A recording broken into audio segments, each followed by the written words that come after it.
Good morning, everybody. Welcome to this episode of Jesse Green Live. We're in Frederick today, and the sun it just came up. Boy, it's bright for just coming up, isn't it? What time is it? 5:30? 5:36. Well, at 5:37 now. We got a little bit of a late start here. A normal time to be doing a thing. Yeah. That's right. That's right. We had to get Jordan out of bed.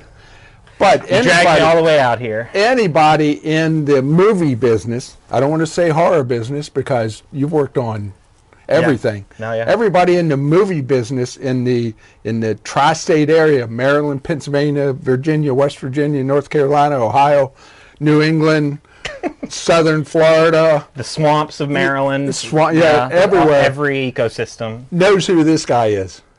But I'll let him introduce himself. Hi guys, my name's Jordan Miller. I'm a filmmaker, musician, director, cinematographer. I'm a Swiss Army knife. I sort of do whatever's needed on set. I'm a full-time. I co-own Future Fanoscope, which is my production company that I run with my partner Raven.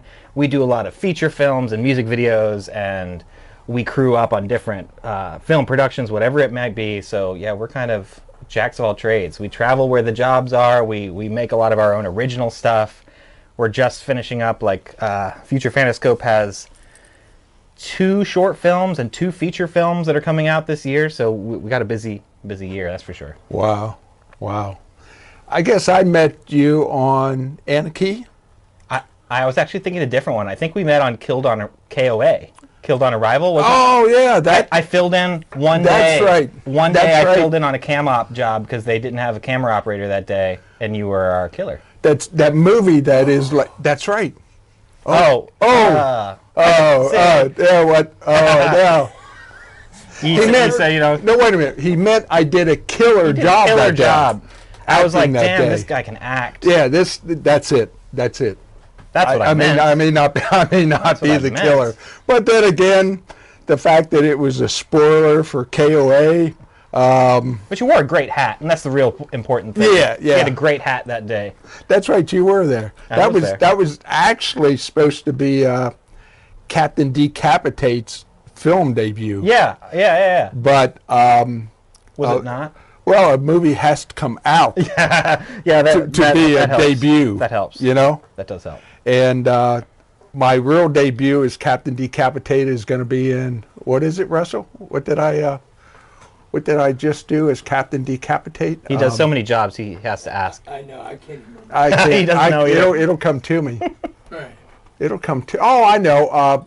Catherine's little thing about the truffles. A little short. We shot down on Chesapeake Bay. Oh, that's fun. It was about important truffles. I forget the actual name of it, but that'll be the debut when it comes out of Captain Decapitate. Well, finally you're getting your debut. But yeah, I think we worked on that, and then Anna Key was like way more involved, where we got to really work. Oh yeah. We worked.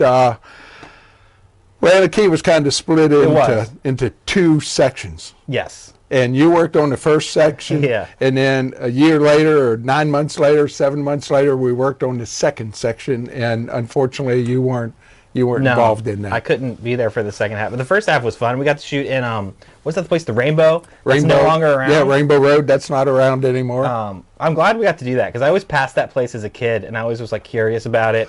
Didn't know about its film history. Then we got to shoot there, and the next thing I knew, it shut down. So I'm glad I got to get my piece for a minute. Russell and I'm proud of how we lit that shot too. Oh, that was great. That was the way you lit that shot. Sold me.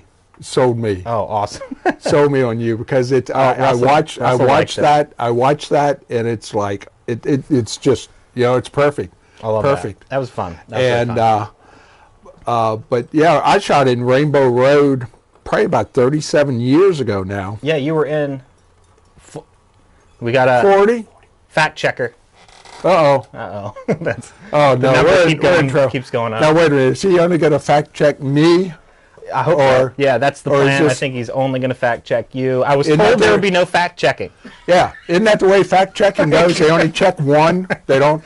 Yeah. Oh, great. Okay, so I'm the one in this one. Okay, yeah, that's you. So somewhere close to 40 years ago, I shot a movie there, Sweet Dreams. Yeah. With Jessica Lange and Ed Ed Harris. Harris? Yeah. Yeah, that's the bit of film history, right? That's like right there. It's Yeah, amazing. I was the bartender. That's great. And I probably always tell this story every podcast, but I was a bartender. Scene where Ed Harris is standing at the bar, Jessica Lange walks up and says 7 and 7, and he looks at her and she says, "You wanted to buy me a drink last weekend? I'll take a 7 and 7." And his line was supposed to be just, "Give me a 7 and 7." And Ed was cool. Once they ran through the rehearsal, he looks at me and he goes, "I'm going to take care of you." So he calls the director over and says, "You know, if this is a bar where I hang out all the time, I ought to call the bartender by name." So now in the movie he goes, "Jesse, 7 and 7." Yo. So, you know, I was... Ed Harris has got you. Oh, yeah, yeah.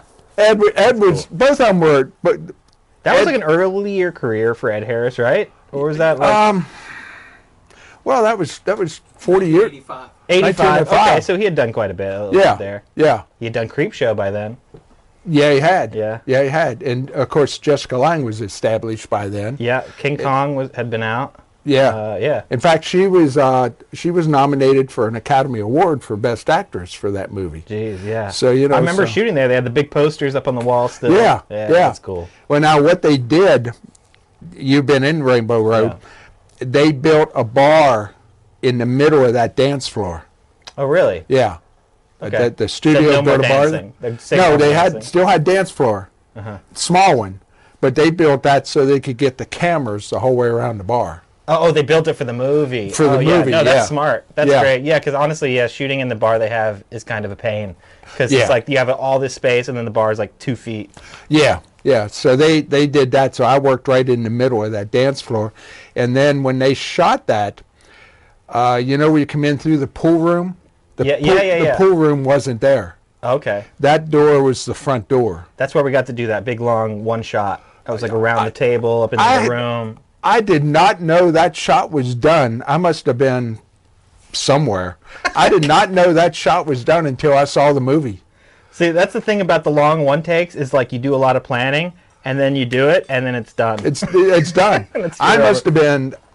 I don't know. I didn't even know it was done. Yeah. And I see the movie, and I personally think that's one of the better shots of the whole movie. Awesome. Great how you follow them in, and you know. Yeah, you swing from like one character to the next. Yeah, you're into to the the room, next. you kind of meet everybody.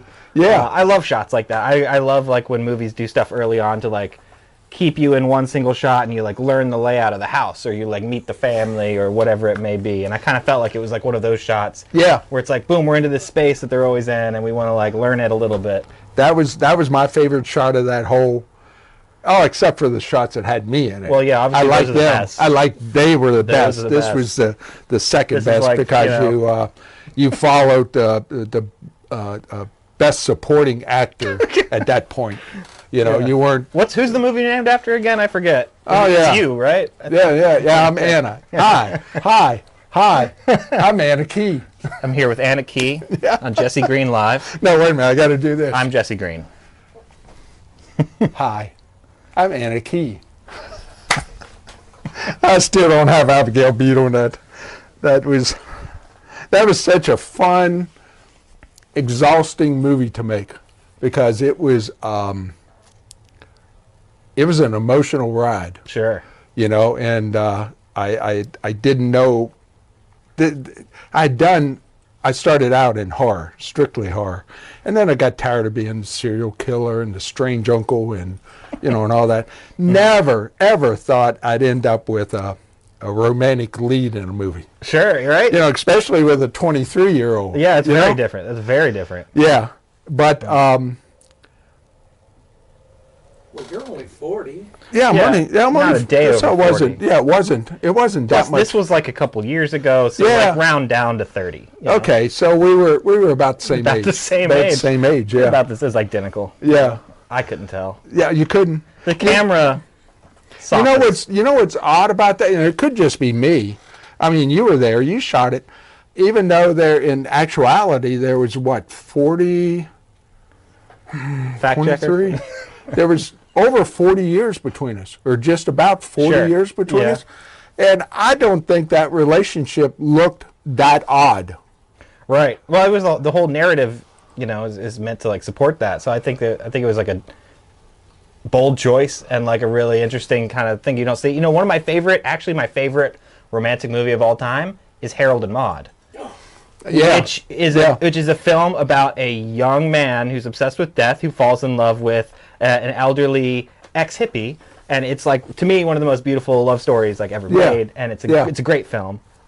So, you know, not that weird. I know, exactly. Every time I can't help. That's true. That's true. When she delivers the lines about, to me, they'll always be beautiful birds or something like that, I like every time. Yeah. Well, I know Abigail and I, you know, we probably spent 20, 30 hours on Zoom because when we hired her, I realized how good of an actress she was. And She's I really said, great. if you don't work with me, I'm going to look like shit in these scenes with you. And she worked with me. And we went over every scene. And one of the things we discussed was that during Anna Key, Anna had to stay the aggressor. Mm-hmm. Yeah. Because if Danny ever became the aggressor, then it became a strange movie. Exactly. That's the kind of narrative you really have to like walk a fine line between like where the power dynamic lies between these two characters and who's initiating and like what's happening. Yeah, because otherwise you can definitely go a different direction with that. And it completely stayed that Anna was the aggressor. Mm-hmm. You know, and you know, Danny is just a guy that. In fact, for a while, Danny, you know, kind of pushed her away. You know, I had quite a few encounters where it's like, okay, I got to go talk to Grover, you know? I gotta go. She's like this far away. Yeah. And, you know, eventually on the bed of the truck, you know, hey. That was an interesting scene. I think I was standing on like the back of the. I was like 10 feet up, like no safety lines or anything. Let's get this thing. It's just a 4-minute shot. Let's just get this. That was a great shot. I still see pictures of it. I know. You know, from the side, and all you see are these people standing around with you with the camera and the lights and all that, and don't show OSHA that. Yeah, and you can't see anybody in the bed of the truck. Not at all. Spoiler-free photo. That's right. Yeah, that was. Needless to say, that was a fun movie for me to make. Yeah. And I was, but it was emotional because there were times when we get done shooting, and Russell knows this. You know, I'd almost be in tears of what emotions you got to put out there, because I had never worked I'd never been trained in acting, and I didn't know you could get into a character like that. Was that the first time you kind of found that out or discovered that, I guess, for yourself? Yeah, because I was just, you know, the bad guy in horror movies. You were the heavy, yeah. Mm-hmm. And I'm not sure, you know, you may disagree with this. I'm not sure a lot of people, I'm not sure you have to be that good of an actor to act in horror movies, because I think the horror is the star. I think it depends. I mean, I think you can get it really depends on the movie. Like, horror is such a massive gambit of like from the slapstick to the like really academic and highbrow, and that's the thing about horror is like all of it has to be part of the conversation. Yeah. Right? Like just because something's not your taste or not that thing doesn't make it any less of the genre. But I think there's like 100%, like you said, there's place for all these movies that we all love where the performances aren't that great, but it's about the bigger picture. The story. Right, and it's that's a lot of the horror movies that are made in independent business is they're not made to be Academy Award winning movies. Sure. They're made for what they are, and people appreciate them for what they are. Mm-hmm. You know, and I think that's the way you should make any movie. Like if you're going out there trying to make an Academy Award winning movie, that's like putting, I don't know, the cart before the horse. I think you gotta like make a movie that is worthy to receive those kinds of accolades, and then you get movies like Get Out, where like the dude never believed in a million years that he would write this kind of horror movie and then win an Oscar for it, but that's what happens, right? Yeah. So talking about horror movies. Yeah.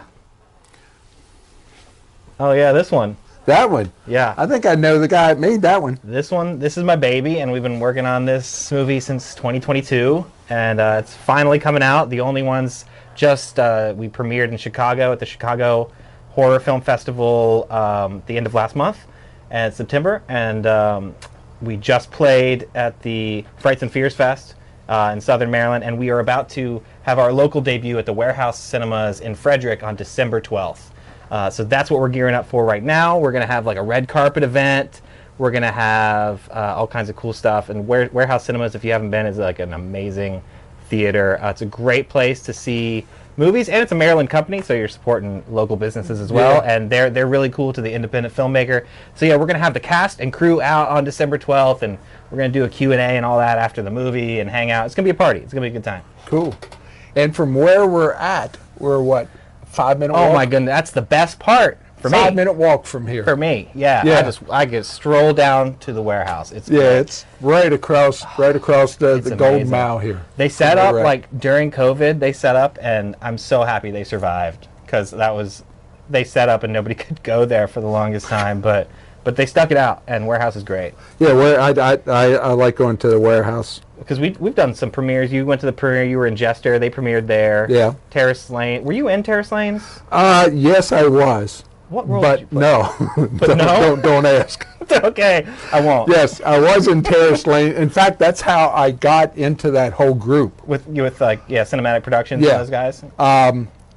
They had I saw, I guess, on Facebook, they were looking for extras. Yeah, and for I went Jester, down, I think, right? No, for Terrace Lanes. Oh, for Terrace, yeah. And I went down, and I am in a couple scenes, Okay. but Did they I'm the guy back there. Oh, sure, yeah. See me back there? Yeah. To Yeah. be fair, you're kind of the guy back there in my movie too, aren't you?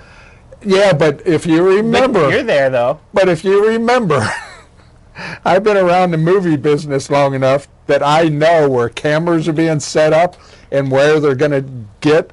And what did I do? You're in there. I got the first pinball machine. You're smart about that, because Yeah. there was definitely so what we're talking about. We did a day for shooting The Only Ones where we shot it at a pinball arcade here in Frederick, and we must have had like 30 or 40 extras for that day. Jesse was one of them, and Jesse, you found that pinball machine. You saw we were setting up camera, Yeah. because there was a lot of people who had little things they planned out, and they were all great. Like everybody, that's what I love about extras who are enthusiastic, is they kind of come up with their own little stories. Yeah, there were a lot of and they do their thing. extras in that movie that are good actors. I know, and that's like the You know? heartbreaking part of like of doing a scene like that, is because I asked for extras, and I got like all the best extras you could ask for, because every extra I got is like a working actor or like a director or like a writer or like a producer. Like every single one of them was not just like an extra. So maybe a couple of them. Maybe Well, a that few. makes your job easy on a. It does, but on it's a- also heartbreaking, because it's like all of them are doing great jobs, and you're like, wow, this is going to be a brief scene, and I'm probably not going to see 90% of this stuff. What I was Yeah. worried about, because like I said, I got the prime position Yeah. playing. I was pinball wizard, and that place was pretty big. Yeah. I don't know how many games and stuff they had in That's there. only like half the room too. Yeah, and that's only yeah. half the room. And I was like, oh man, all these other people showed up, and they picked the machine in the other room and all that. But you did do kind of a quick walkthrough. I did, yeah. I kind of, You know? because the whole scene starts with a big like cut of like, Yeah. Introduce this pinball machine arcade. So we got a lot of like, everybody gets like a little, well, not everybody, but a lot of people get little quick yeah. features as much as I could. But you can't spend all day Yeah. showing everybody, or else the movie becomes And 3 hours long. as an actor, we understand that. Right. We show up as an extra. In fact, quick story. Went to see Talons of the Phoenix. Oh yeah, I'm interested to see that. Yeah, I got a lot of that's- friends in that movie. That's been picked up for national distribution and international distribution. That's great. They change names. You know how they do it when they pick up. Oh, it's not the same title anymore? No. Oh. They can, if a distributor picks up The Only Ones, that may not be the name that it gets Okay. distributed under, because they buy the rights to it. Heard. And what's the The national here in the States title is World War II Operation Phoenix. Phoenix? Yeah, All right, okay. I like Talons of the Phoenix better. I do too. But I mean, I guess the other one's more on the nose. Maybe more people will be like, okay, I get it. It's a World War II movie. yeah. I don't know. That movie looks great, though. But it was a great movie, and I happened to go to that, and there was someone with me, and I told them, when the movie was done, I told them, and they were just starting out in the movie business, and I said, you know, if you're only an extra in the movie, don't go out telling your friends you're in the movie, you know, until you see the movie. Yeah, because you might not be in the movie. You might not be in the movie. That's 100% now, sure. my move on your pinball thing. Swooped in.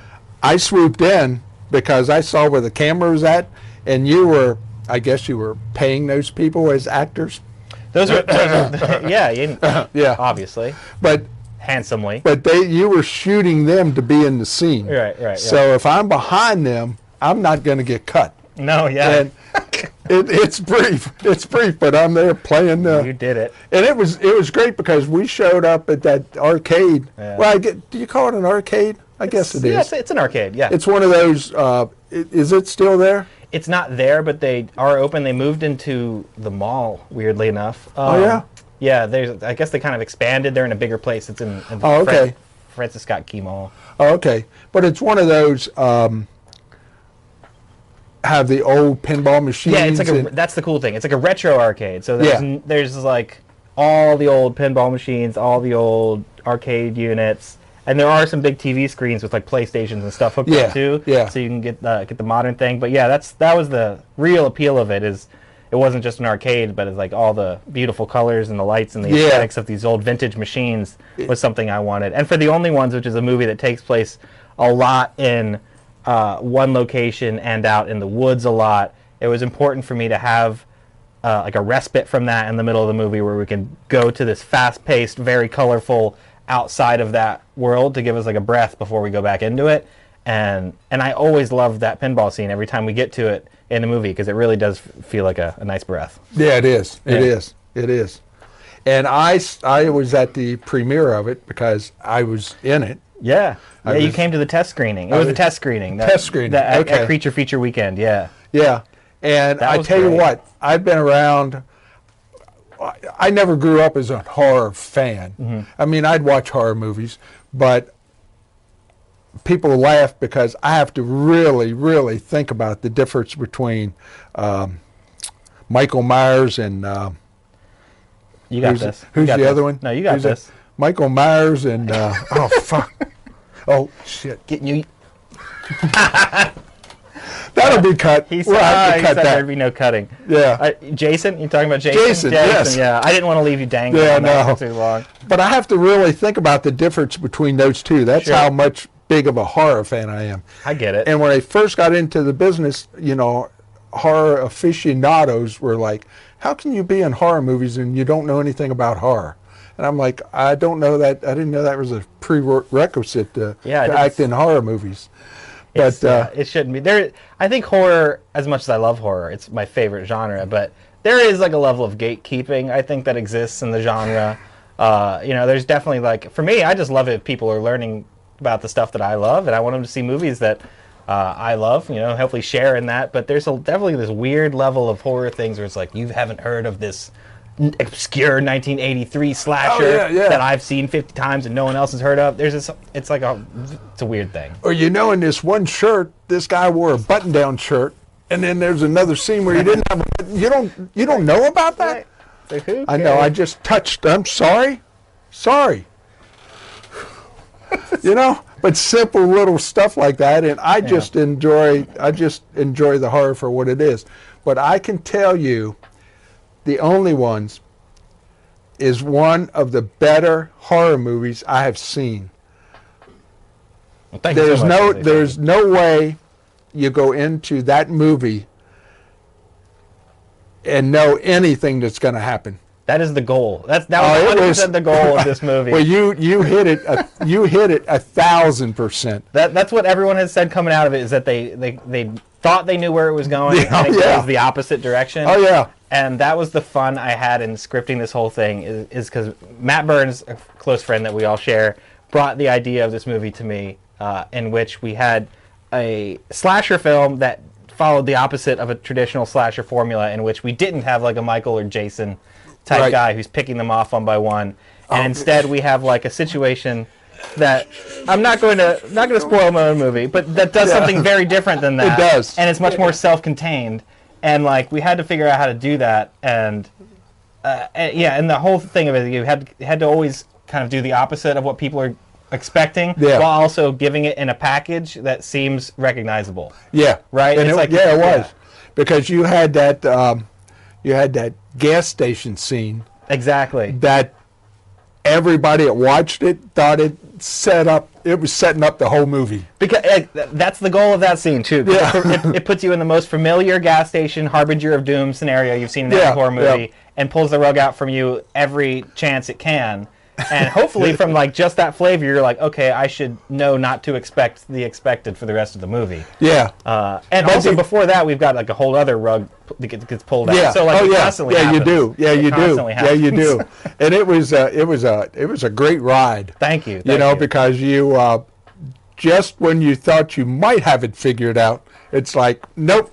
Because you always watch horror movies and you try to figure out who the killer is. Of course. And then you think, or who your final person. Yeah, is. who the final person is. Right. Which is like where the title comes from. It's they're the only ones. One, they're the only ones involved to a point, but also you're trying to sort of figure out who your one is, right? Yeah. Who's your final person? Who's going to come through this? And I tell you, everybody out there, if you haven't seen it, make sure you hightail it to... Warehouse Cinemas down the street. They're not open yet right now because it's 5:38, 4 TD2 in the morning. But on December 12th. It's 5:51. 5:50 on the giant clock. Yeah, 5:51 back there. On the Jesse Green branded clock that's right back there. Captain Decapitate. That's right. Brand its face is in the middle of it. Yeah. But December 12th, 8 p.m. is when we're going to show the movie. We're going to have some... like party time before that. We'll have a little bit of red carpet action. I think we're going to have the bar's going to be open and all that good stuff. That's the other cool thing about Warehouses. So you can get a little food, get a little drink. And the seats are super comfortable. The seats are so comfortable. Yeah, they are. It's great. That's great. And my problem is if I go, I think everything I've seen in a warehouse cinema I've been in. So you automatically stay awake.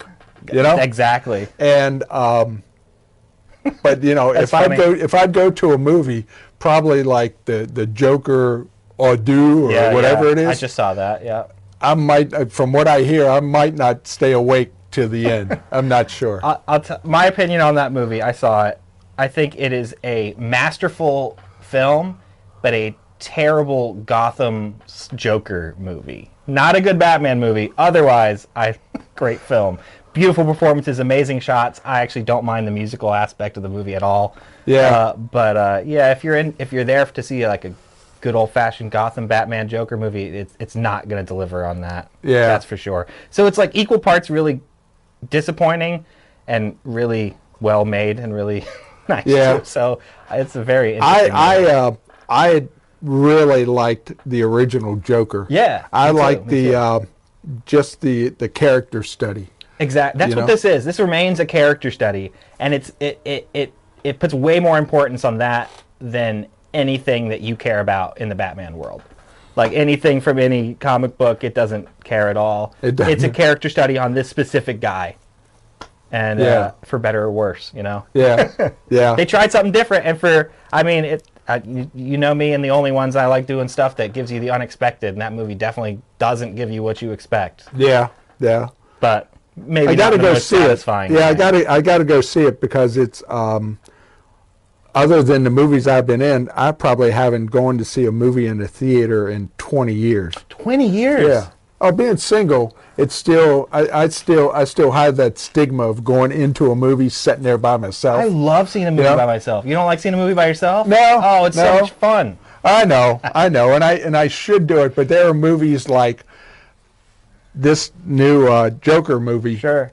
You probably have to see it in the cinema because it's going to lose something on the TV. Yeah, yeah. I mean, I think a lot of movies. I do the Regal pass, so I go quite a bit as much as I can because I think there's a lot that gets lost. When you see it on the small screen, just in the way that like your attention span is more divided. Yeah. Like the second you're at home and your phone, you can use your phone freely, and everything else around you's happening. Yeah. There's so much less attention given to like what's on the screen, and You know, Have not you just the size, but everything. Have you seen that new movie? What's it? The one that's being praised as being the best, one of the best. With Demi Moore. The Substance. The Substance. Yes, that was probably one of the most fun experiences in the cinema I've had in a long time. Oh yeah. That movie, again, I had no idea what to expect out of that movie. It was probably the grossest movie I've ever seen, maybe in my life. In a good way, if I'm not clear. Yeah. That's what I hear. It was crazy. It was just one of the craziest things I've ever seen. It was just, I felt like it was if you're familiar with like the movies of Stuart Gordon, like Reanimator or From Beyond, it felt like those movies, or like if David Cronenberg just somehow grew a sense of humor, maybe like something that he would make, you know, like it was really good stuff. I enjoyed it, but man, it is gross. I got to go see it. It's gross in every way. Yeah, I only live about maybe a mile from Valley Mall, so I'm not too far from their theaters. But I guess because of the content, it doesn't ever show until 9 o'clock at night. Yeah, it goes hard. Like it went way further than I thought it was gonna go, and that's where again I was just like, man, they don't make them like this anymore. Yeah, they don't. They really don't. And it was so much practical effects. Like it was just like, it was very nice. Well, you know, and once you get into working on horror movies, yeah, I feel that it desensitizes you, to watching horror movies. It does. Because when you see true horror in it, you might be the same way. You're sitting there like, how did they do that? Yeah. How did they? Yeah. Know? I think every filmmakers go through this like similar arc where it's like you start your life just loving movies for the raw enjoyment of movies and the magic, and you're an ignorant, blissful individual, and then you learn how to make movies, and then like you become this salty individual who like stops watching story and only watches the making of the movie, and then it is kind of ruined for you. And then I think most people come through that on the other side and like end up in some blending of the two where you can like sit back and enjoy it, but also I think there's a lot of the sharpness of any horror and any of those impacts are kind of dulled just from the fact that you know the inner workings, and you're looking for the zipper, or you're looking for how they do the trick or whatever. And there was so much stuff in The Substance where I'm like, wow, I don't know how you're doing this crazy stuff, but it's beautiful. I've been wanting to go see it. I gotta go see that. So I should go see that before I go see The Joker. Oh yeah. Oh, definitely. Yeah. Yeah, if you got to pick one of the two, see The Substance, definitely. Okay. And don't look up anything about it. And bring an unsuspecting friend. I haven't. Yeah, I haven't. Bring someone who knows nothing. Yeah, just shock them. I know nothing about it. I know it's gross. I know it's gotten great reviews, but I've never read. It's something about it, beauty or something. That's about all I know. They help her solve her pesky little aging problem in a very crazy way. Oh, women have that, don't they? We all do, we all do. But the thing about that movie is, a nip and tuck. You got a little, a little pullback. Get that pulled back a little bit. But yeah, I think it's one of these interesting movies where I think you could equally like write a 10-page thesis paper on the academic levels of what's happening in this movie, or you could just like sit back and marvel at all the gross like base stuff that's happening also, and it's like both are equal importance in this movie. Yeah. And I love that.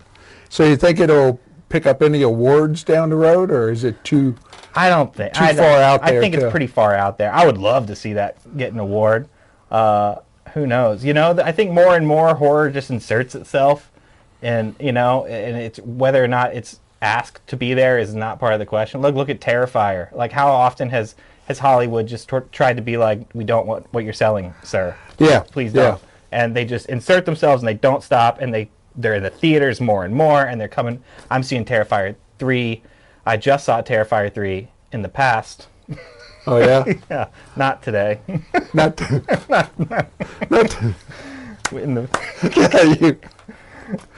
30th. Remember. Yeah. So how was the Terrifier when you went to see it last week? Oh, it was definitely terrifying. Was it? It was bloody. I can promise you it was bloody. Yeah. Did you see Were you at the Jester premiere? I wasn't able to make the Jester premiere. I forget where I think I was on another gig or something on another film, but no, I wasn't able to be at Jester. Have you seen the Jester? Yeah, it's on Shudder, I think now. Yeah. Got it. That was great. I saw you're in the graveyard scene. Yeah. I thought that was a fairly good movie. I did too. Sure. It lost something in the story at the end, but I know why that happened. It's a great character. It is. Did you watch a short film that it was based on? Yeah. Great character. Why that came to mind was the because the Terrifiers. Oh yeah, they do kind of have a similar. Yeah, they kind of have, but I don't think it was a knockoff. No, because the short film existed years ago. Yeah, and they're independent characters. I mean, like creepy smiling characters are. Yeah, It's an archetype in but horror. the guy that played that part was spot on with that character. Yeah, I agree. And a little backstory on that. I don't think I'm giving away. No, I'm not giving anything away. I don't think I'm giving anything away. We'll see. Of course, I shot with the Jester. Okay, so I knew who the actor was playing the Jester. And then I go to see the movie, and I'm not giving it. I'll just skirt around it. I see the actor in the movie. Okay. Oh, yeah. And I'm like in the theater. Yeah. Yeah. No, I see the actor in the movie as another character. I see. Yeah. And I'm like, I got this figured out right now. Well, then like I'm a genius. Then it just so happens that character gets killed by the Jester, and I'm like, what's going on here? Well, we found out I guess because they put it out there public. What happened was the guy that played the Jester and the director were the ones that started the Jester shorts. Right. Okay. And the one guy played the Jester. Well, they were ready to shoot one day here in Frederick, and the guy that was going to play the other character in the movie didn't show up. And they're like, and you know what that feels like. Oh, yeah. You know, when you got 6 people in to shoot that day and one of them doesn't show up. I've been in this exact situation, and in that situation, it was me who played the role. So I understand that's exactly what happened. Someone screws you on the day of, and one of the filmmakers just plays the part. Yeah, and what happened was they were like, okay, what do we do? And then everybody goes, wait a minute. Everyone just looks at. Yeah, nobody knows what you look like. Yeah, you know. So you're going to play this character. See, that was the great part of doing Terrace Lanes, is because all the cult members in Terrace Lanes all have like the uniform. Yeah. Like the look and the kabuki mask. So like we had our stunt guy, Dan, and we would just put him in every scenario. And we're just like, all right, get in this person's outfit, now kick him down the stairs or do whatever the thing is. Yeah. Everyone who gets killed in any way is just the same stunt guy.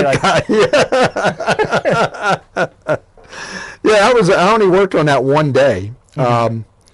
I was there the day of the pinball guy dressed up like the bowling. Yeah. Carlo was in the pinball outfit, and that was when we rigged him, and he goes down the aisle. Was that Carlo? And not when he died. It was that same stunt guy again. Okay, but running down the. In previous, anybody who's in the pinball outfit, that's Carlo. Well, at some points, his character takes that suit from another character. So there's kind of a couple people who wear I didn't know that. Yeah, so that's interesting. I guess when we shot, there's probably 3 people in the pin outfit at any time. Yeah. I'm going on. I went last weekend for the Maryland premiere of Death Game. Ghost Game. Yeah. Ghost Game. Yes. Ghost Game. Hey, when you're in so many movies, you forget. You know. You're in that one too. Yeah.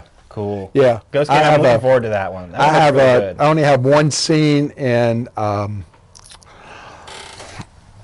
may or may not be naked in the scene. You got a nude scene? Yeah, but cool. I don't think Full frontal? No. I don't know that you're gonna. No. I don't know that you're gonna know that I was completely nude, but when Jesse's like, I didn't have to be nude. I didn't. I didn't in this scene, and Carlo was on. The director's like, why is he nude? Carlo was on set, and I said, it was a scene that probably going to get shot from here up anyhow, but I said, hey, look. 'Cause my pants are already yeah, off. With what this scene is, well, I'll just do it nude. Then that way, if something, the camera hits a little low, you don't have to edit anything out. This is for you, camera guy. Yeah, this for you, for buddy. you, camera guy. And we shot it in a townhouse outside of town here. And here I am up there nude in the house, and I look down the steps, and the front door's hanging open in the townhouse. So anybody that walked by, they've all gathered. Yeah, the crowd was out there, and they're wanting autographs and school had just let out, and pictures, and I'm going. And what's funny is movie making. Yeah, what's funny is I ran into Carlo a week or so ago. Yeah. And I don't know how we got on the subject of somebody being nude in one of his pictures, and he goes, "You're the only one. You took the cake, buddy. You're the only one." He's like, even against my wishes. You're the only one. Yeah. He was like, "You don't have to," and I go, "No, I will. Yeah, I'm professional." But I the one thing I will say is I did it in one take. I did the scene in one take. There you go. And so I was an extra on Terrace Lanes, and then they asked me about being in Ghost Game, and I did that, and I think I impressed them because I did it in one take. It was a simple scene, but I did it one take. Right, yeah. And then next thing I know, the next week I get the side for the other gravedigger, and I sent it in to him, and I get a message back from Carlo and said, "Hey, the director really likes you. He wants you for the other gravedigger." And it was a little bit bigger role than the first one. And so, folks just getting into business out there, I'll still just go do extra roles just to be on a movie set. I've done that before. I used to be, even though I don't pursue acting like that, I used to go and do extra work on House of Cards just to watch the crew kind of work, and maybe you buddy up with the sound guy or something like that. I mean, they're long days, and some days are better than others. The worst day, we did one, it was July or August or something, and then they're like, "All right, this takes place in November." So they start handing out coats to everybody, and it was just 12 hours of just having a coat on in July, August, Baltimore. It was horrible. But it was always fun to watch them work because they're a great crew. I love being on a movie set. Yeah. Just watching how everything's set up, and I usually tell everybody, I probably told you at some point during Anna Key, hey, if I'm asking a lot of questions, it's not because I'm questioning what you're doing. I just want to know why you're doing it. Yeah. Why you're putting that light there, why you picked this angle, because I just want to know everything about the movie business I can know. Oh, I get it. I always love answering those questions. I mean, as filmmakers, we love talking about nothing more than movie making, and not often enough do people ask us the nitty-gritty, dirty questions like, why is that light there? Well, and I feel that it makes me a better actor if I understand why you're doing this stuff. Dude, absolutely. So I just got off working on Bloody Summer Camp 2 with the director of Friends with Dave Kerr, and I was camera on that, and we were working with great actors. We had Joe Bob Briggs and Dave Sheridan and Felissa Rose, and those are people when you're working with actors who have done so many movies like those people, they pick up all that stuff because they ask questions like, what lens are you on? Because if I tell a really experienced actor what lens I'm on, and they see where I'm standing, they know what part of their body to act with, and they know what's going on. Or Dave would always ask me where the light is, because he had a gun, he had a fake gun in the scene. It was a revolver, so he wanted it to catch the light in the right way, so that every time he had the gun on screen, it was glinting in a cool way. So before every shot, he would be like, "Let me find it. Let me find the light." You find it, and he would hit it every time he hit it, and it was just it was great. And it was just that was a note that nobody had to give him or anything. They're seeing you set up and they're playing off it. Yeah. Yep. I love that stuff. That's great. It always makes it for a better experience, better project. Oh yeah, when you have have actors that have some experience. Yeah. It's but what we were talking about the not showing up. I feel that for movie makers, they should probably try to make scenes that only have 2 or 3 characters in, because when you get these big scenes All you need is one person not show up, and you're screwed. I mean, just everything about that makes it tougher. Like, the more people are in the scenes, the harder it is. And especially a lot of extras. Oh, my. I mean, that's probably why that pinball thing was probably easy for you to shoot as extras, because we all knew what to do. Yeah, it's also, everyone's got a job, right? Yeah. You're like, this is your pinball machine. There are many like it, but this one's mine. And, and everyone's just going to play their game, and they got nowhere to move. Like, you can't move. So it's kind of the ideal situation. With, but you don't stand there playing pinball machine going, oh, right, looking at the camera. But like, you know, if it's like one of those scenes where everyone's supposed to be like clinking glasses and talking, you know, there's a lot more to wrangle there, maybe, or like. But with this, everyone just plays their game. It's pretty contained. Yeah. It was that was fun to do. Okay, so we've talked about the premiere of this. Yep, only one. What else do you have going on? You got something coming up at McCutcheon's? Yeah, no, at McClintock Distillery. McClintock. So, Future Fanoscope, my company, has partnered with Old Mother Brewery and McClintock Distilling, and we're throwing the first annual Monster Mash at McClintock Distillery, and that's going to be on November 1st. We have tickets for that, which I can send you a link for. You can get tickets online on Eventbrite or on the Facebook event. There's links. And where is that at? It's here in Frederick? Downtown Frederick, right by the creek, right by Carroll Creek. It's an amazing little distillery. We're going all out. We got like spooky music DJs and graveyard fog, and I've hired makeup artists to turn all our bartending staff into like zombies and ghouls. Oh, cool.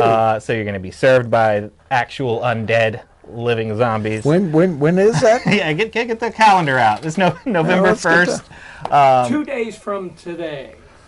Yes. Oh, yeah, that's right. It's in a couple days. That's right. If there are tickets left, which I think there are, tickets include some drink vouchers, and we have free food at the event. There's going to be we have like kind of a red carpet photo op area, and there's going to be prize packs for costume contests. We're going to be giving away a lot of stuff from my podcast, Camp Nightmare, and we're going to just having a good old time, not letting Halloween die on Halloween. Keeping it going one more day. That's right, 2 days. Keeping it going. And we're here on Wednesday morning. That's Friday night. That's Friday right. night, McClintock downtown. Distillery. If there's tickets left, which I think there are, you should definitely pick some up. It's going to be a lot of fun. There you go. And on top of that, we've got another movie that just premiered in Arizona at the Wild Bunch Film Festival, a Western that I did with my good friend Michael Tuthill, who's the director on that film. Was Once a Hero. I was the cinematographer, and I did the editing and all the musical score.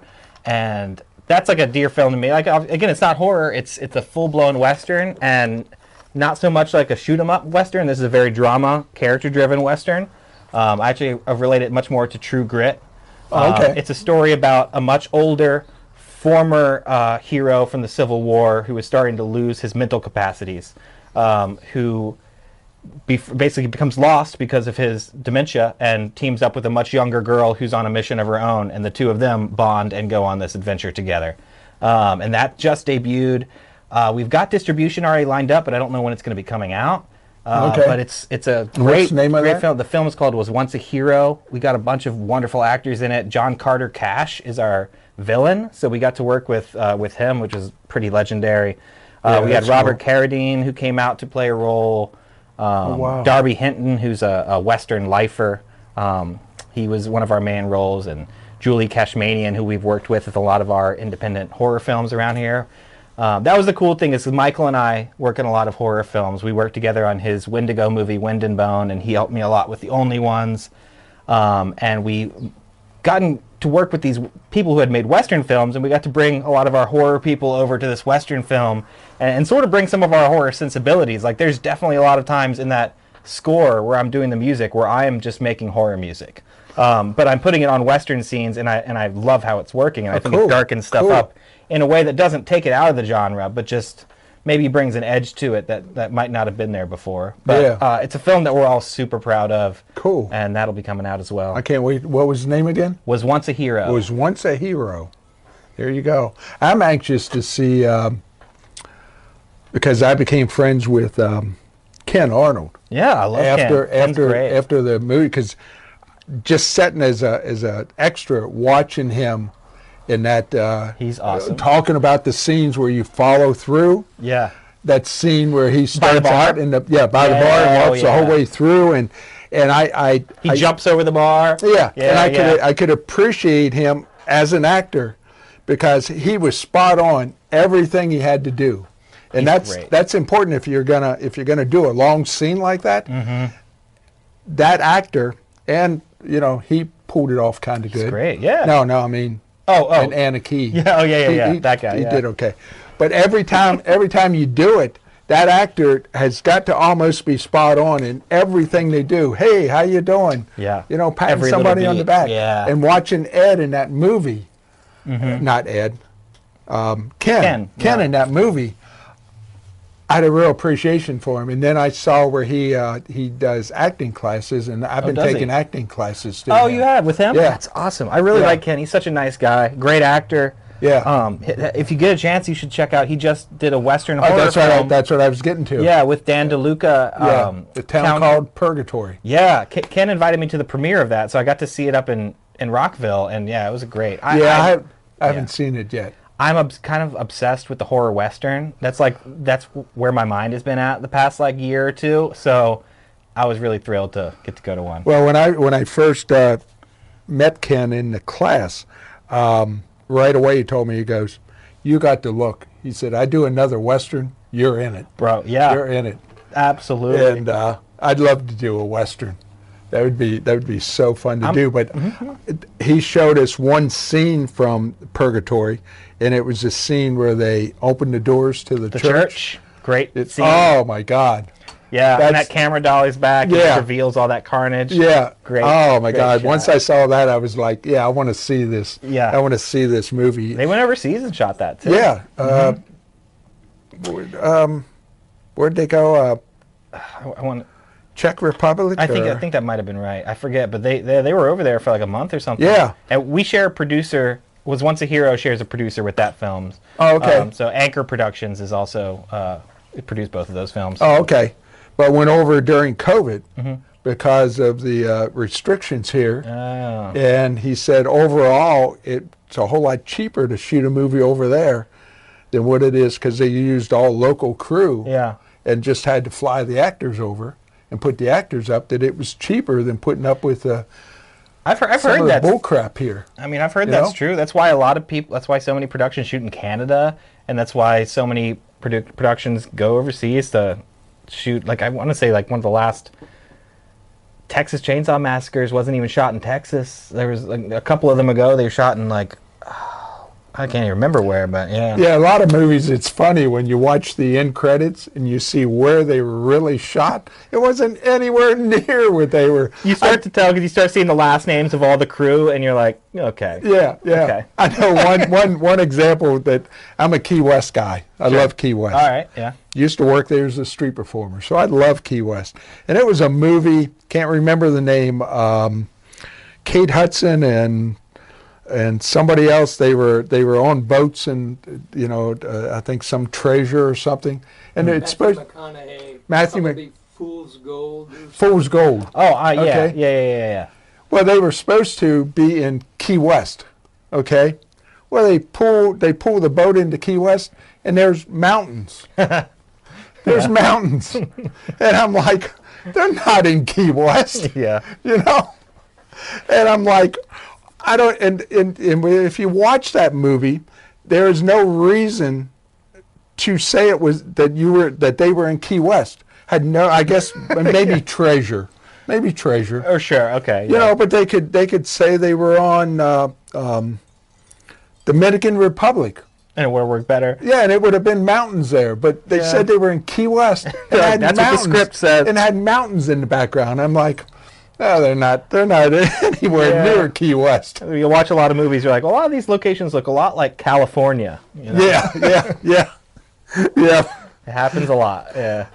But I guess it's maybe where the crew's at, maybe where where the and the tax breaks too. There's certain places have real tax incentives to go spend a bunch of money on a movie there. I think that's why Atlanta is right now, as far as I know, bigger than Hollywood.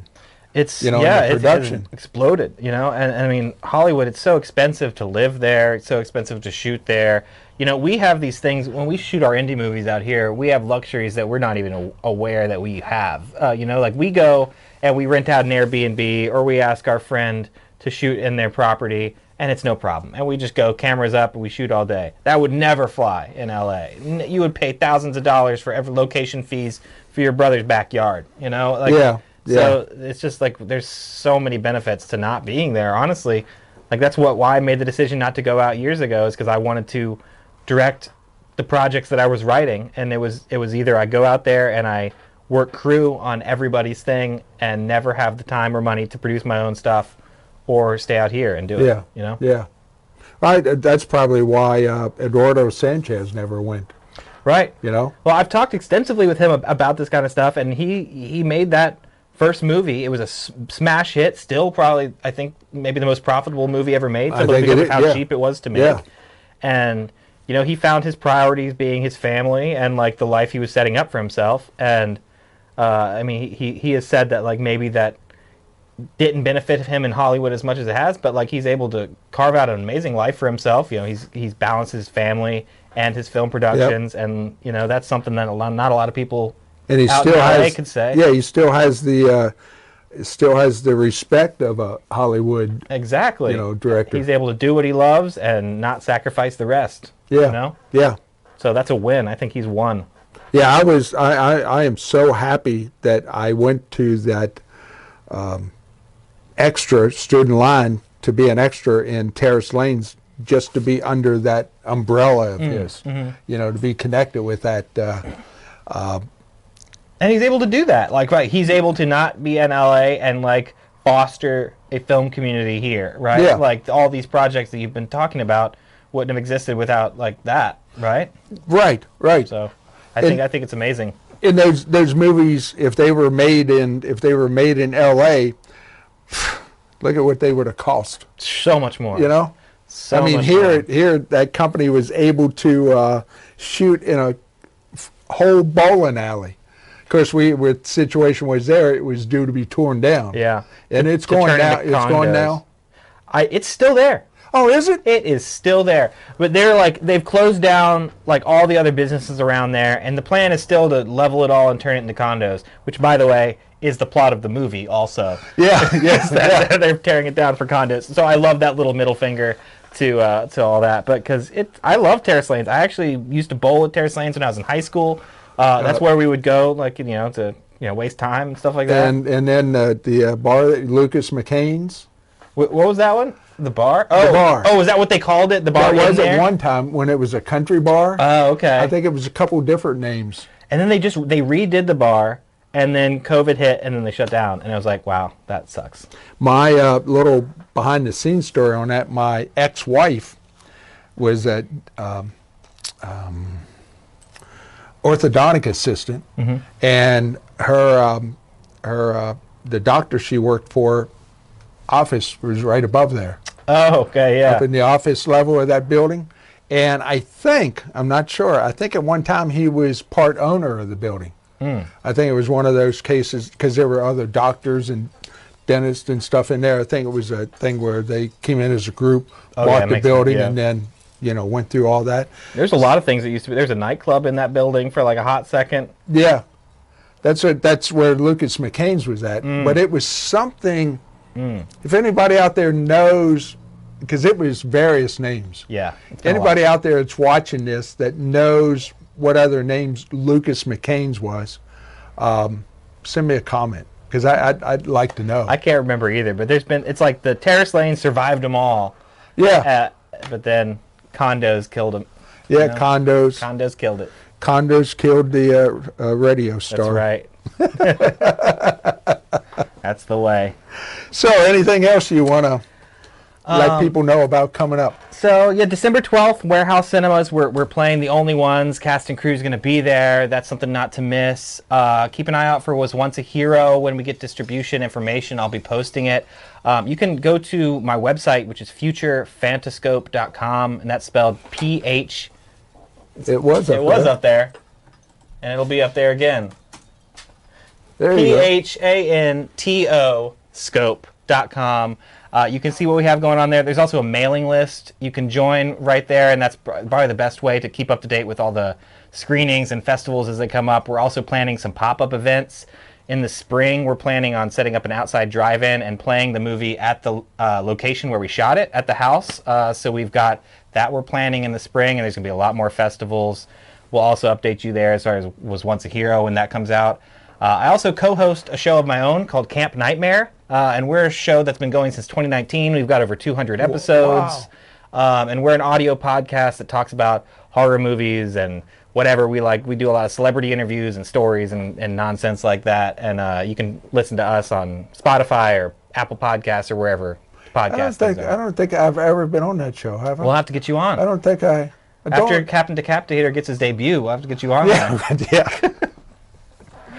Yeah, I don't think I've ever... There's so many people I need to get. I gotta get Ken on there. Ken's someone who I've been telling to get on there. Yeah, I know. The list goes on. But we'll get you. I know, and you keep, you come up with names and then you don't write it down. I know. And like 6 months later, it's like, I got to get that person on. In fact, we just took, a month ago?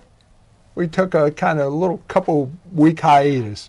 Just to give us a break. Sure, you need it sometimes. You really do. Yeah. Oh my God, yeah. But we'll end up, our first anniversary will be November 4th from our first podcast, and we're going to end up coming right up. Yeah, Just we're going to end up. Next Sunday. That's right. Yeah, this coming Sunday. This coming Sunday. Yes, I forgot about that. Congratulations, that's awesome. 1 year. And we may or may not have a 1 year party set up there. We're in the final negotiations, but man, we gotta hurry up because it's it's coming up. Your November 1st deal. Yeah. Thank you. Yeah. Yes. And the Monster Mash at McClintock Distillery. That's an Old Mother McClintock Future Phantascope event. Undead bartenders, cocktails, lots of good time. I think there's some tickets still available. If you go to the Future Phantascope website, we have that there. If you also just check out Old Mother or McClintock, all that information, they'll be promoting it as well. And Captain Decapitate may or not be there. It's only 2 days away. We'll see if you can squeeze this in your schedule. Yeah, see if I can adjust in 2 days and be there. But man, it sounds like fun. It's going to be a really good time. I don't know why I thought when I read that I thought it was what did I say? Who's the what did you say? The people that make apple butter and stuff. McCutcheon's. And I love thought that stuff. Oh my God, yeah. Oh yeah, some like, and especially right now, the pumpkin butter. They do pumpkin butter at McCutcheon's. Oh my God, it's good. And I was like, when I saw that, I thought, McCutcheon, boy, this is strange for McCutcheon's to do something like this. That would be weird. That would be, yeah. Well, I used to I went to high school with like Rob McCutcheon, who was like the son, and like everybody would always like pitch him jam ideas and like stupid like it was just constant. But yeah, that's gonna be a lot of fun. November 1st at McClintock. 2 days from now. I even got Joan Jones, who is my makeup whiz for all the special effects on The Only Ones. She's gonna be one of the makeup artists who's gonna be turning the bartenders into ghouls. So it'll be a good old time. Cool. That sounds like a lot of fun. Yeah, it's gonna be a great time. Sounds like a lot of fun. And it's right downtown Frederick, right on Carroll Creek. Right on Carroll Creek. Yep. Is that the brick building on the corner? Yeah, it's right like next to the library. Down by the... Oh, okay, I know where you're talking about. Yeah. Right, yeah, exactly. I know where you're talking about. I hate to see that the Mexican restaurant there... they closed down? They're Pause? Yeah, I don't know. I heard he's going to sell it. Yeah. I don't know if they're closed yet. Mm-hmm. But they're going, right? But they're going, yeah. Yeah, they've been around a long time, as long as I can remember. Because they used to be back that alley. Yeah. In that little place where you had to go up the steps. And there's like 3 parking spots. Yeah, I know exactly what you're talking about. And maybe 10 tables. That's where White Rabbit is now. Oh, is that where White? Yeah. Okay. And follow the White Rabbit. Where did that voice come from? I don't know. Exactly right there. What I told you. He just keeps interjecting himself into every freaking show. You know, like you said, no, I'm here if you need me. No. See, he injects himself. And everybody that's been watching this knows that the guy back here is Russell Sage Patrick. An okay actor in his own right. Man, the man behind the camera is always important. Yeah. Always respect the man behind the camera. That's right. I can make you look really bad. That's right. That's right. And he tries to when he can. Yeah, he does what he does. I go in and out of focus on these things, and you know. I had no idea the comment I wanted to say when you were talking about your nude scene. Go ahead and say it. As long as it's as long as it's clean. It's not. We've already had because You guys need a Patreon, then you can put that there. Because we already had one screw up today that I do have to. Yeah, I caused you guys to do some editing. Yeah, there was a podcast I did a couple ago. I was talking about I did an outdoor festival as Captain Mango, and they had a foam machine there. Mm-hmm. A foam machine? Yeah, where they put dishwater liquid. like for snow kind of thing. Yeah. Okay. Well, have you ever been in one in the foam of any of those? I've used them on. I did a Christmas movie with some people, and we had some of those like to make some, but not like. This might have been a little bit different because I expected it. You know how bubbles are when you bubble up in the kitchen sink? Sure. You know, they're just almost not there. That's what I expected. Yeah. I run into this thing dressed as Captain Mango, and it was like being hit with water. It was that wet. You know, but so much freaking fun. I got some pictures and video, and I'm coming out the other side of that thing, and I'm just covered in covered in suds. But I was talking about that in a thing, and I said, "Man, that was so GD fun." Mm-hmm. And then I tried to edit it, and I couldn't figure out how to edit it, and I thought, well, you know what? I didn't say it in a negative term. I was expressing how much fun it was, right. And so I let it go. But my little faux pas earlier in this podcast, I'm going to have to. In fact, when we go off, FCC is going to be on you. Yeah, when we go off the camera here, I'm going to find out from you what best way to get in there and bleep that out. Can do. Hey, that's not bad in what? 26 that's pretty plus 14, 40 podcasts. I am proud every single time I do somebody else's show or a podcast or a radio interview in which I cannot swear, and I don't. I'm proud of myself. Yeah. That is a win every time for me. And I'm just like, I pat myself on the back and I said, you know what? You did it today, buddy. Yeah. You did it.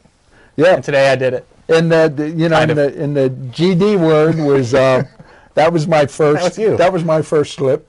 Yeah. And it was a situation where the guy I was interviewing was plays trop rock music. Oh, okay. And so we know each other from Key West and cool. And Jimmy Buffett stuff and and all that, and that atmosphere. Oh yeah. And we were out there just probably told stories we shouldn't have told. and it just slipped out. Yep. Like it did here. I think I messed up. That just means we're just having a good time. Yeah, and it's Jesse Green Live. That's right. This is live and uncut. It is and slightly massaged. It will have a little beep in this one, for my mistake, but that's okay. You know what I need to do is what Craig Ferguson used to do. What does he do? He when he says something like that, like a bandage comes across him, and you hear this. Oh yeah, there you go. And he goes, that's what I need to do. Figure out how to do that. When in Camp Nightmare, we swear a lot in Camp Nightmare, but occasionally we've done shows for other people in which we weren't supposed to swear, but then we do on purpose, and then we edit it, and we put like chainsaw sounds over our swears. So we try to have like fun with it, and then we kind of make it into jokes where like the more you swear and the more it's edited, the funnier it sort of becomes. But that's a whole nother level of nonsense. Well, there were some movies where I played the bad guy in horror movies. Yeah. And the joke was it was a drinking game. How many times I said the F word? That was so. Like I said, I was just on Bloody Summer Camp 2 working with Felissa Rose. That is Felissa Rose. Like, oh yeah, she inserts so many swears into dialogue that was not written. It's amazing. Yeah, it's constant. It's like it's pretty crazy actually. I've never met her. Any chance she gets, it's just like I don't even think she tries. It just sort of slips in there. Yeah, I think. Well, when she's not playing. I don't know what she is in this, but she's not that bad of a character in there, is she? No. She's a good guy. I mean, she's angry and always yelling at everyone, but she is on the side of good. Good guys. She's not a killer, so. But I don't know where it ever comes from, but I play evil well. Yeah. And you get into that evil thing, they're not going to walk around an evil guy's not going to walk around and talk, the Like shoot the Queen's breeze with you. English. Yeah, absolutely. Oh, exactly. You know?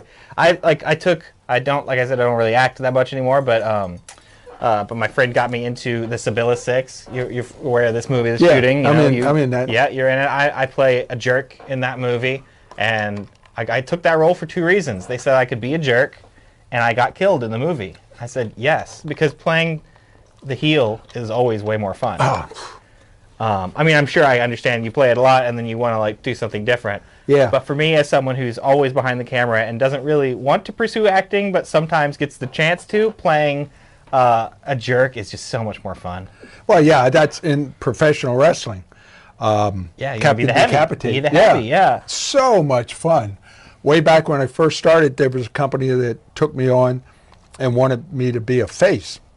And I did like 2-3 shows. What does it mean to be a face? You're the good guy. You're the good guy. Yeah. Okay. In professional wrestling, the good guy is a face, the bad guy is a heel. The heel. Okay. All right. And, sure. Yeah. I did 2, maybe 3 shows as a face, and I said, "Man, you got to turn me," But one of the toughest things when they turned me, because I had never been used to playing a nasty guy in a movie is one thing. Yeah. Playing a nasty guy in front of a crowd is different. Is it because you don't have lines to follow? Well, no, because I'd never been booed. Oh. I'd never been hated. Because when you're shooting a movie, nobody's there. Sure. Nobody's there. I'm gonna start booing actors on set now when they Yeah, get back there you to go. performances. Yeah. And my hardest part when I started out as a heel was, you come out and you do your entrance thing around the ring. It was dissing little kids. You put the hand out and you go, knocking food out of their hands. Yeah, or tearing up their poster. But you're tearing up their stuff that their parents just bought for them. That's hysterical. Well, I tell you what, I don't think there's any adults or kids that come and sit in the front row Right. and bring stuff like that don't want that done to it. Oh, okay. It's part of the thing. It's part That's of the. just so funny. Popping their balloons. But it's hard. It's tough to do. For me, it was tough to do initially. Right. Now it's like I take enjoyment. Hide out your of kids. Hide your wife. Yeah. And that's so funny. So at first the booing was like it just felt bad, right? To be booed, is that what it was? Yeah. But I guess what you have to think of is like boos are like cheers when you're the heel, Yes. right? Because the more they're booing, the better a job you're doing. Well, I talked hate to Jimmy Hart, Uh-huh. who's a legend in professional wrestling. Okay. Is he a heel? Yeah, he was pretty much a heel manager all his life. And I asked him, how do you handle being booed? And he goes, in my best Jimmy Hart voice, he goes, "Baby, let me tell you, every boo you hear is a cheer." Yeah. He said, what the worst thing is, as a wrestler or anybody in professional wrestling, is you go out, no noise. That's not, yeah. He said promoters want to hear noise. If you're a face, they want to hear cheers. If you're a heel, they want to hear boos. So I came up with the whole idea that I didn't want to be called Captain Crunch. Oh, okay. And so, now I go out and To egg them on to call you that. Yeah, don't, and whereas inside I'm going, yeah, call me Captain Crunch. come on. And because promoters want to hear noise. Sure. Because our whole job for that 10, 12 minutes is to suspend reality for those, entertain those people and professional wrestling is probably one of the, even though it gets blurred a little bit, is probably one of the last things in life that we know who the good guy is and who the bad guy is. Definitely. There's a major aspect of live theater to it, right? Yeah. In that way. It is. It is. It's athletic theater in the round. With and there's a fair amount of improv, I would imagine, in like Yeah. Do you know how the fight's gonna go every time, or is it like you know what it's kind of gonna go, but then the fight might evolve on its own? Maybe. You won't tell me. No. You're not gonna tell me. All right, that's fair. I'll put it to you this way. Kayfabe isn't what it used to be. Sure. That was the whole secret society. Secret society. Yeah. Oh, yeah. Oh, back in the day, in Yeah. the 50s and 60s, it was, hush hush. Really? Yeah, it was hush hush. We don't like the word fake by any means. Sure, of course. Because there's nothing fake about it. But a lot of stuff is predetermined. Sure. You know, but what I tell I think people... you're not lying. You're massaging the truth. Yeah. You know? But what I tell people is, we're in the movie business. You know, It's entertainment. everything you see on that screen is fake. Especially the stuff that calls itself reality. Yeah, Right? If it's yeah. reality TV, you can guarantee it's fake. It's fake. Yeah. So, I mean, there is like an agreement, I think, that audiences have, like, unspokenly agreed to with entertainment to be lied to, right? Like, you accept reality TV knowing that it's, you know, not the truth. And nowadays, you know, it's with social media and everything, would be tough to keep that. Yeah. But I think wrestling fans understand that when we're in the ring or we're around the ring, we're a character. Sure. Yeah. We're portraying a character to entertain them. But you're still putting yourself in harm's way, potentially, and performing physical acts that can go wrong. I don't do a lot of physical acts. Sure, but like in general, you. Yeah, I'll still take bumps. I'll take kicks to the head and chairs to the back. And Do you ever get hurt like really bad? No. Anything? Nothing? Never? Okay. no, I won't take anything real. You know, I won't Now, take, back in the day, nothing? No, I won't take. Well, I've only been doing it. Oh, right, you got into it 5 late. years. You got into it late, Yeah, that's right. real late. I forgot. Real late. That's crazy. But I won't take any crazy. Sure. Crazy. I've taken gores in the corner, which looks really bad, and I did get kind of hurt. I did get kind of hurt with that. Yeah, but See, it's that ain't fake. when I watch it. Oh no, there's no. It's like anything. You need to know what to do in certain situations. Exactly. Yeah. I mean, I guess it's similar to reality TV in that way that it's like it's real within the confines of like its own rules. You know. Yeah. Yeah. But it's entertaining. It's I'm amazed, you know, how much wrestling goes on in the country. I mean, there's probably 20, 25 wrestling promotions I could drive to within 2-3 hours. Did you ever hear of a wrestler named Big Vito? It was like he would wear a dress. That was his thing. He was from Staten Island. No. First movie I ever did, he was hired to be the bad guy, and the movie never came out. It never got finished. It was kind of a fiasco. But every time they would have him attack somebody, they would just be like, "Well, just do like what you do," you know. And then they would just revert to like classic wrestling moves. I'm like, wait, this isn't scary. Yeah, this is. This is just That's actually how I got into professional wrestling through. Wrestle Massacre.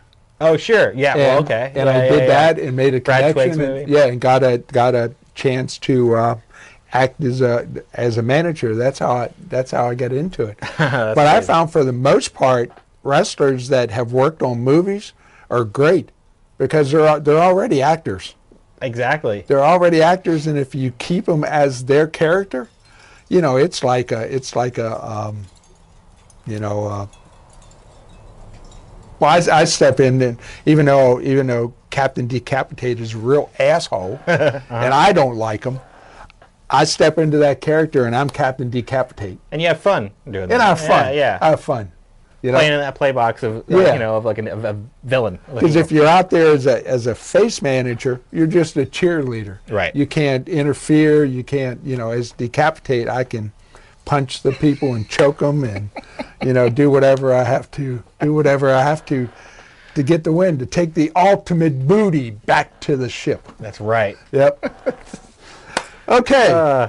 Anything else we missed? I think we've covered a lot of the stuff we got going on. The only ones was Once a Hero, Camp Nightmare, McClintock Distillery, Monster Mash in just a couple days.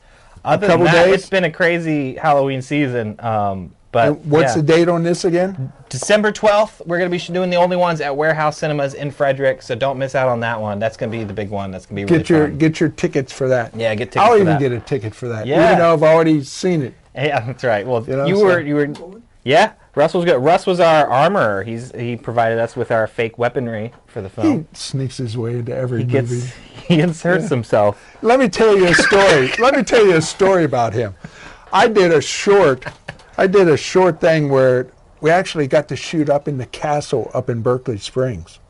What castle? I've heard of this. Yeah, it's a big, not a big, but it's a castle. It sets up on the hill outside of Berkeley Springs. Like a legit castle? Yeah. Wow. Yeah. A guy. What is it doing there? Well, a guy years ago, you know, same old story. Fell for a young girl. Told her he'd build her a castle in the sky, and there it was. And then he died, and she became a party bitch. And Classic boy meets girl, Yeah. boy builds castle, girl becomes party bitch story. Yeah, you know, I know. how many movies have been made about that? So cliche. And it's a small castle, but it is still pretty cool. They don't actually call it the castle, Yeah. though it is. It's considered a cottage, a 10,000 square foot cottage, but Made of stone?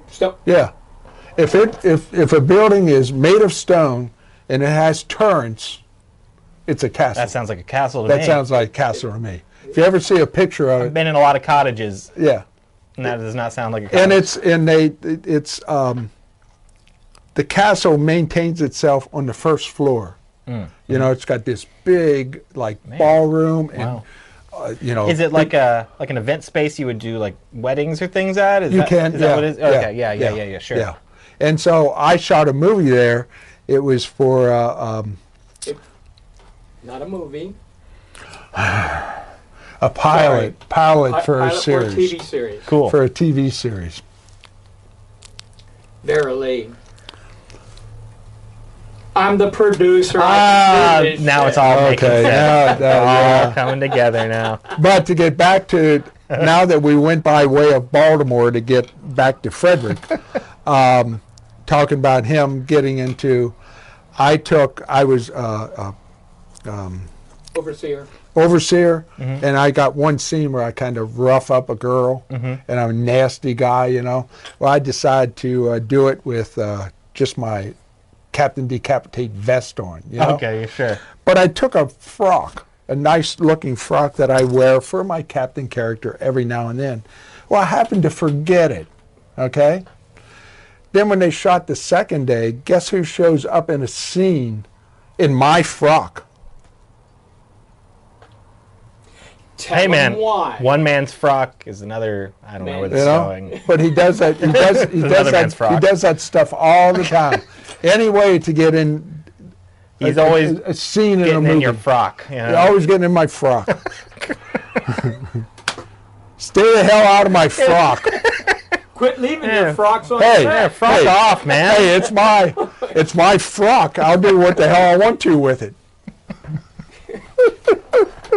But yeah, that's right. Well, you saw today, you know. Yeah. Include me Yeah. in this if you want to, and I go, you know, no, I don't. You'll insert yourself. Yeah, I'll find a way in there. Yeah, you know, but that's okay. That's okay.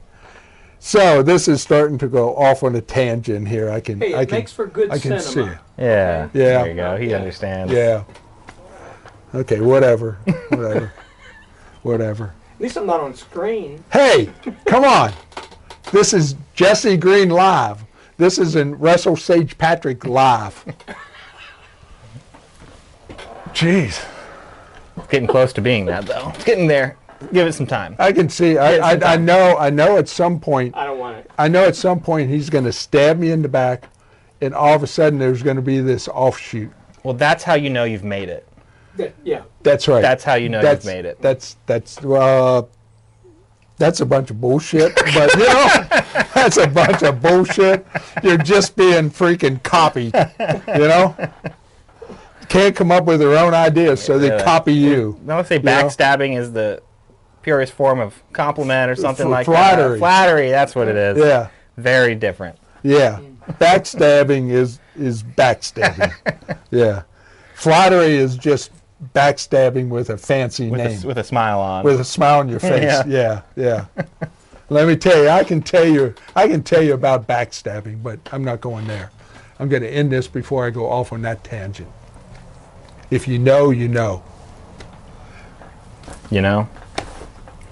So we done here? I think so, Jesse. Okay.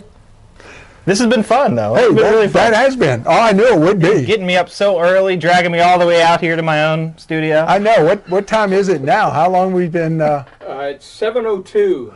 7:02 in the Wow. morning. You still got. I'm going to you sleep after this. You still got your whole day ahead of you. Still got your whole day ahead of you. Hey, everybody! Thanks for joining us. Hope you had fun. Every time I do a new podcast, I'm like, that was the best one yet. But you know, they just keep getting better. This was so much fun. It's a lot of fun. It was, and I appreciate it. I'll be open for something down the line when you get another movie like the Only Ones. Oh, yeah. And again, when is that? December 12th, Warehouse Cinemas. And I'll definitely let you know when we have it. I got 2 scripts in the chamber. I know what I would love to make next, but we got to get this one out first, and then I'll start cooking on the next one. So there you go. Website? Website, futurefantascope.com. And please sign up for our email list, too. That's the best way to keep up with all of the stuff we've got cooking. And I always do this. What's the website? futurefantascope.com. futurefantascope.com. There you go. Thanks for joining us. See you next week for Jesse Green Live In Between, and then see you in 2 weeks. Happy Halloween. Oh yeah, Happy Halloween tomorrow. Happy Halloween. Yes. Whoa. Yes.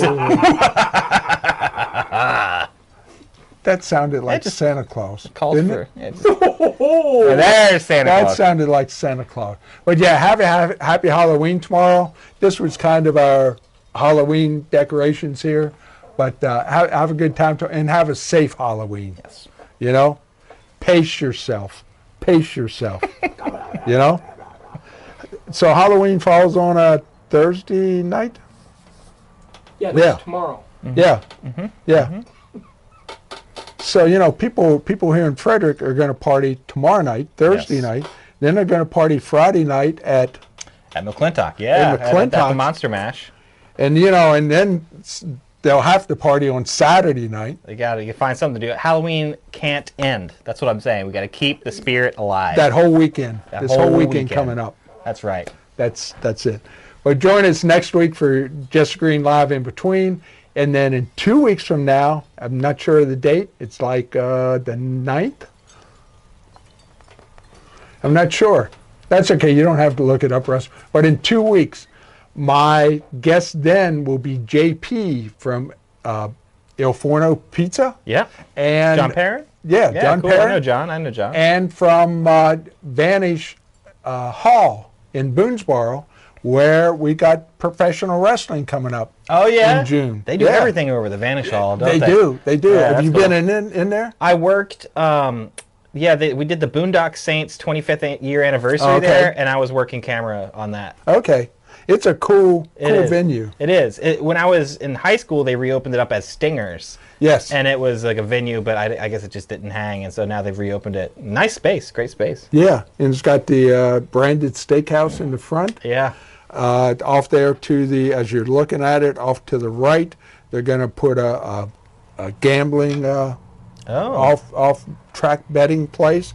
They're going to put another Il Forno Pizza in there. Oh, geez. Wow, okay. They got plans And, over there. Yeah, and it's Boonesboro. they want to have a whole complex there, Wow. and Huh. and it's, you know, JP's just super nice guy. He is. Super He nice is. guy. Loves movies, too. Yeah, he does. He does. He sneaks into them every. He inserts himself. He gets in the movies. He finds ways. Well, I think he just becomes he just became the caterer. Yeah, I became friends with him on Terrace Lanes because he was always bringing in El Fordo pizza every day, Yeah, and we'd yeah. hang out and chat, and yeah. That's where I met. I think that's where I officially met him. Mm-hmm. I used to live in Frederick. God, it's been 15, 16 years now. But I used to live out Clover Hill 2 Yep. for a long time. And I know Il Forno was the place to go to get pizza. Still my favorite pizza. Yeah, it is. Yeah, It is. definitely. So it'll be nice to have one because the place in Boonesboro is 4 miles from my house, something like that. Oh, cool. Yeah, that's pretty nice. Pretty convenient. Yeah. So, okay, anyhow. So that's coming up in 2 weeks. Yeah. Thank you, Jordan. Thank you, Jesse. This has been a lot of fun. We'll see you later.